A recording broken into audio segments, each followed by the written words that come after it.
Self defence में या खुद के बचाव के लिए अगर हम किसी की जान ले लेते हैं तो यहाँ पे क्या हमें सज़ा हो सकती है?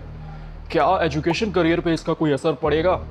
कोई प्रोफेसर, टीचर या कोचिंग का टीचर, ट्यूशन का मास्टर हमें फेल करने की या एजुकेशन से रिलेटेड कोई भी धमकी देता है तो यहाँ हमें क्या करना होगा? या अगर कोई भी गवर्नमेंट ऑफिसर आपसे रिश्वत मांगता है, काम करने के लिए पैसे मांगता है, तो इसकी शिकायत कैसे करनी है, कहाँ करनी है, उसको कौन सी सजा हो सकती है, सारा इन्फॉर्मेशन आपको इस वीडियो में देने वाला हूँ।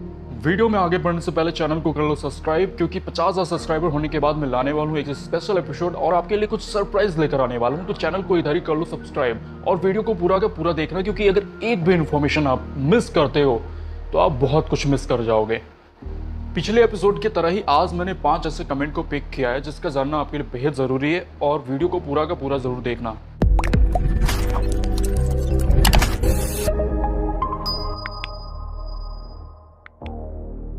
तो पहले सवाल की बात करें तो यहाँ पे मुझसे पूछा गया है कि यदि कोई प्रोफेसर की कोई गलती हो और वो धमकी दे रहा हो कि अगर तुम कंप्लेन करते हो तो मैं तुम्हें फेल कर दूंगा, तो यहाँ पे इस सिचुएशन में हमें क्या करना चाहिए? तो ध्यान से सुनना, मैं यहाँ पे बताना चाहूँगा कि अगर कोई भी प्रोफेसर, टीचर या फिर कोचिंग मास्टर आपको धमकी देता है या फिर प्लान की साजिश करता है आपको फेल करने के लिए या फिर आपकी करियर बिगाड़ने के लिए, एजुकेशन करियर बिगाड़ने के लिए, तो यहाँ पे ये धारा 120 बी में आएगा। क्योंकि जब भी हम कोई भी षड्यंत्र रचते हैं, कोई भी प्लानिंग करते हैं, तो ये धारा 120 बी में आता है।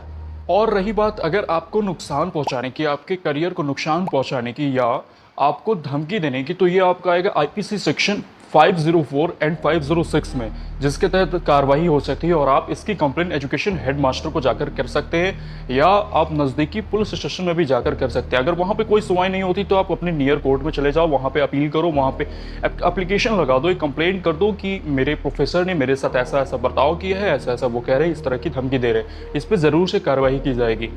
मैं अब भी कह रहा हूँ वीडियो को पूरा देखना, वीडियो को छोड़कर मत जाना, क्योंकि आगे चलकर बहुत ज़्यादा ही अच्छे अच्छे कमेंट्स हैं जिसका आपके लिए जानना बहुत ही ज़रूरी है। नंबर 2 पर पूछा गया है कि यदि कोई भी ऑफिसर, कोई भी गवर्नमेंट ऑफिसर हो, अगर काम करने के लिए पैसा मांगता हो तो यहाँ पे हमें क्या करना होगा? तो मैं यहाँ पे आपको बताना चाहूँगा कि यदि कोई भी ऑफिसर आपसे काम करने के लिए पैसा मांगता है या फिर कोई भी इंसान अगर काम करने के लिए पैसा मांगता है तो ये रिश्वत की श्रेणी में आएगा। और इसकी कंप्लेन ना कि आपको पुलिस स्टेशन में करनी है, ना कि इसकी कंप्लेन आपको कोर्ट में करनी है, इसकी कंप्लेन आपको एंटी करप्शन ब्यूरो अपने स्टेट के हेड ऑफिस में करनी है। तो आपके साथ अगर ऐसा होता है तो जाइए गूगल पे सर्च कीजिए एंटी करप्शन ब्यूरो और अपने स्टेट का नाम, वहाँ के हेड ऑफिस का नंबर निकालिए और वहाँ पर बात कीजिए, अपनी सिचुएशन बताइए। विद इन 7 डेज में आपके पास कॉल बैक जाता है, वो आपको बुलाते हैं, वो आपसे पूछते हैं कि ऑफिसर ने कितने पैसों की डिमांड की है। अगर इस फॉर एग्जाम्पल आपसे वो 10,000 मांगता है तो वो एंटी करप्शन ब्यूरो वाले आपसे 7,000 की डिमांड करेंगे। वो पैसे रखने के लिए नहीं, वो आपसे पैसे मंगाते हैं, उसमें कुछ पैसे अपने डालते हैं। उन नोटों में जो आप नोट देने वाले हो उनके नोट के नंबर को नोट किया जाता है, उसमें केमिकल लगाया जाता है और बोला जाता है कि जो भी ऑफिसर आपसे रिश्वत मांग रहा है तो उसको वो नोट दे दो, और वो आपको फॉलो करते हैं और रंगे हाथों पकड़ने के लिए उस पर केमिकल लगाया जाता है। नोट वेरिफिकेशन होती है, नोट देखी जाती है कि वो नोट हमारी है, और इस तरह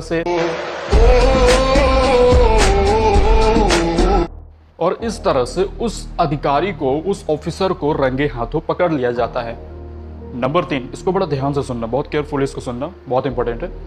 यदि कोई भी अगर आपको चाकू या ब्लेड से मारने की कोशिश करता है और आप सेल्फ डिफेंस में, खुद के बचाव के लिए उसी चाकू, उसी ब्लेड से उसकी जान ले लेते हो, तो आपका इसके करियर पर, आपके एजुकेशन करियर पर क्या प्रभाव पड़ने वाला है और आपको कौन सी सजा होने वाली है और क्या आपके ऊपर केस दर्ज हो सकता है या नहीं। तो ध्यान से सुनो कि आईपीसी सेक्शन 96 से लेकर के आईपीसी सेक्शन 106 तक आपको सारे राइट्स है कि आप अपने बचाव में किसी की जान ले सकते हो। यहाँ पर आप पे अगर कोई हमला होता है और आप अपने बचाव के लिए सामने वाले की जान ले लेते हो, अपने बचाव के लिए सेल्फ डिफेंस में, तो यहाँ पर सेल्फ डिफेंस के मुताबिक आपको कोई भी सजा नहीं होगी, आपके ऊपर कोई भी एफआईआर दर्ज नहीं होगा, क्योंकि आपने अपने बचाव के लिए उस इंसान की जान ली है। और जब आपको इस पे कोई सज़ा नहीं होने वाली, इस पर कोई एफआईआर नहीं होने वाला, इस पर कोई केस नहीं होने वाला, तो आपका इसके एजुकेशन करियर पर कोई प्रभाव नहीं पड़ने वाला है। और जो ये बात मैंने अभी आपको बताई, ये सिर्फ एजुकेशन पर्पस के लिए, सिर्फ नॉलेज पर्पस के लिए, इसका गलत इस्तेमाल बिल्कुल भी ना करें। हम मालूम है तेरे बाप को मत सिखा, चल। नंबर 4, आपने लॉ किया है क्या या आप पुलिस लाइन से हैं? प्लीज़ बताइए ना, प्लीज बताइए ना। तो देखो यार, मैंने पिछले भी एपिसोड में ऐसा बताया था कि मैं 50,000 सब्सक्राइबर होने के बाद अपना जो स्पेशल एपिसोड आने वाला है उसमें मैं एक्सपोज करूँगा खुद को, रिवील करूँगा खुद को कि एक्चुअल में मैं क्या हूँ, मेरा प्रोफेशन क्या है। तो 50,000 सब्सक्राइबर पहुँचा दो। और रही बात कि मैं पुलिस लाइन से हूँ या नहीं, तो पता नहीं। चल झूठा। इस तरह के कोई भी सवाल आपके पास भी हो तो आप कमेंट बॉक्स में मुझे बता सकते हैं। मैं हर एक सवाल का जवाब आपके लिए देने के लिए अवेलेबल हूँ। तो बेहिचक आप कोई भी कमेंट करो, कोई भी सवाल पूछो। मैं अगर मुझे वो लगता है कि हाँ ये जेन्युइन सवाल है, जेन्युइन क्वेश्चन है, तो मैं इसका आंसर जरूर दूंगा और आपसे कॉन्टेक्ट करने की भी कोशिश करूंगा। नंबर 5 बहुत ही इंपॉर्टेंट है, इसको ध्यान से सुना। ऐसा आपके साथ भी हो सकता है और कईयों के साथ तो ऐसा हो भी चुका है।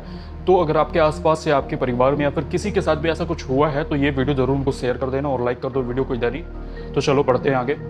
2009 में मैंने 3.5 लाख रुपए किसी को दिए कैश में, और इसका मेरे पास कोई भी प्रूफ नहीं है, लेकिन वो इंसान व्हाट्सएप के एसएमएस में एग्री किया है, इस बात को माना है कि मैंने उनसे 3.5 लाख रुपए कर्ज पे लिए हैं। तो क्या इस आधार पे, व्हाट्सएप मैसेज के आधार पर, इसको एविडेंस मानते हुए क्या मैं कोर्ट में या फिर पुलिस स्टेशन में एफआईआर कर सकता हूँ? क्या मुझे इस एफआईआर के द्वारा, इस कंप्लेन के द्वारा मेरे पैसे वापस मिल सकते हैं? तो जी हाँ, आप बिल्कुल व्हाट्सएप मैसेज, ईमेल या फिर मैसेज के द्वारा कोई भी एविडेंस आपके पास है, कोई भी इलेक्ट्रॉनिक एविडेंस आपके पास है, तो इसके आधार पर आप केस या एफआईआर कर सकते हो।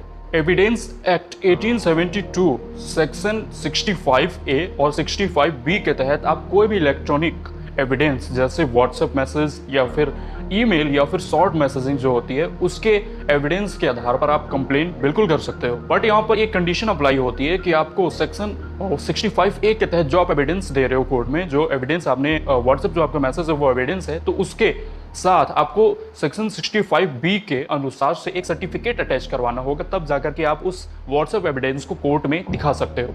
वीडियो होती है इधर ही खत्म। तो वीडियो को कर लो लाइक, शेयर एंड कमेंट, और चैनल को कर लो सब्सक्राइब। मिलते हैं नेक्स्ट वीडियो में। और इसी तरह के सवाल के जवाब पाने के लिए आप कमेंट बॉक्स में क्वेश्चन कर सकते हो। मैं आपसे कांटेक्ट करने की भी कोशिश करूंगा। आप अब मेरे मेल पे अपनी प्रॉब्लम शेयर कर सकते हो। मुझे अगर वो जेन्युइन क्वेश्चन लगता है, अगर जेन्युइन प्रॉब्लम लगती है, तो मैं आपको ज़रूर कॉन्टैक्ट करूंगा। तो मिलते हैं नेक्स्ट वीडियो में।